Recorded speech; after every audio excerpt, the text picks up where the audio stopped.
এই মুহূর্তে পাওয়া সবচেয়ে বড় খবরটি হলো এবার নবনির্বাচিত এমপি ব্যারিস্টার সুমনকে নিয়ে মুখ খুললেন বাংলাদেশের নবনির্বাচিত প্রধানমন্ত্রী শেখ হাসিনা। বন্ধুরা, শেখ হাসিনা ব্যারিস্টার সুমনকে নিয়ে এমন কিছু কথা বলেছেন যা শুনে আপনিও রীতিমতো অবাক হয়ে যাবেন।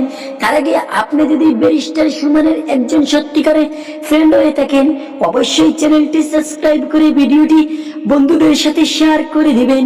বন্ধুরা, শেখ হাসিনা বলেন, আমি যতদিন থেকে নির্বাচন লড়িয়ে আসছি আজও পর্যন্ত ব্যারিস্টার সুমনের মতোই এমন একজন ভালো এমপি দেখতে পারেনি।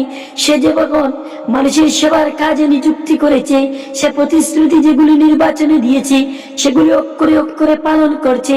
তিনি বলেন, ব্যারিস্টার সুমনকে আমার পক্ষ থেকে অনেক ধন্যবাদ জানাই। সে যে বাংলাদেশের উন্নতি করার জন্য রাত দিন কাজ করে যাচ্ছে, তাকে অনেক স্যালুট জানাই। বন্ধুরা, ব্যারিস্টার সুমনকে নিয়ে প্রধানমন্ত্রী শেখ হাসিনা আরো বলেন, তিনি বলেন, তাকে যদি মন্ত্রিত্ব পদ দেওয়া হয় তাহলে আমাদের দেশের আরো উন্নতি হবে।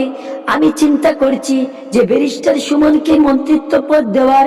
বন্ধুরা, ব্যারিস্টার সুমনকে মন্ত্রিত্ব পদ পেলে আপনার মূল্যবান মতটি কেমন? ব্যারিস্টার সুমনকে মন্ত্রিত্ব পদ পাওক, এটি আপনি কি চান? যদি চান তাহলে অবশ্যই কমেন্ট বক্সে জানাবেন।